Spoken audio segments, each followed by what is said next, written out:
नमस्कार मित्रांनो, स्वागत आहे तुमचं एका नवीन व्हिडिओमध्ये. जर तुम्ही या चॅनलवरती नवीन असाल तर चॅनलला सबस्क्राईब करा आणि व्हिडिओ आवडल्यास व्हिडिओला लाईक आणि शेअर अवश्य करा. पालघर जिल्ह्यातील एका छोट्याशा गावात रामभाऊ पाटील नावाचा एक प्रामाणिक शेतकरी राहत होता. त्याची पत्नी लक्ष्मीबाई आणि 2 मुलगी होती. मोठा मुलगा विजय आणि धाकटा मुलगा अजय. दोघेही लहानपासून एक एकमेकावर जीवपाड प्रेम करायचे. गावात कोणीही त्यांचं उदाहरण द्यायचं.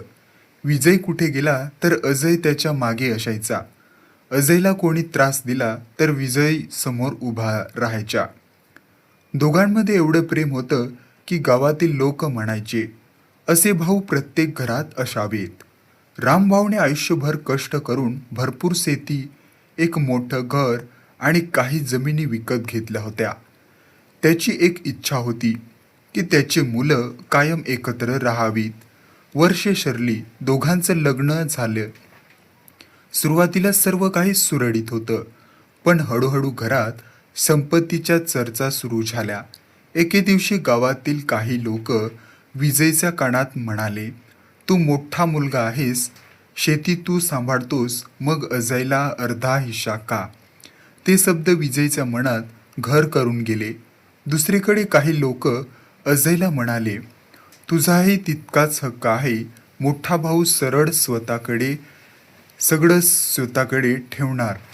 अशा प्रकारे शंकेचं बीज देण्याच्या मनात पेरले गेलं. काही महिन्यांनी रामभाऊ आजारी पडले. मृत्यूवेशीवर त्यांनी दोन्ही मुलांच्या हातात हात घेतले आणि म्हणाले, माझ्या मुलांनो, मी कमावलेली संपत्ती एक दिवस संपेल, पण तुमचं नातं कधी संपू देऊ नका. दोघांनी होकार दिला, परंतु नियतीला काही वेगळंच मान्य होतं. रामभाऊच्या निधनानंतर काही दिवसांनी संपत्तीच्या वाटणीचा विषय निघाला. सुरुवातीला चर्चा झाली, मग वाद झाला आणि नंतर भांडण. एक दिवस तर दोघे भाऊ संपूर्ण गावासमोर एकमेकावर ओरडू लागले. आईच्या डोळ्यात अश्रू होते. ज्या घरात एकेकाळी हसण्याचे आवाज घुमायचे, तेथे आता फक्त भांडण्याचा आवाज ऐकू येत होता. कथा कशी वाटली? जर आवडली असेल तर व्हिडिओला लाईक करा आणि असेच नवनवीन व्हिडिओ पाहण्यासाठी या चॅनलला सबस्क्राईब करा.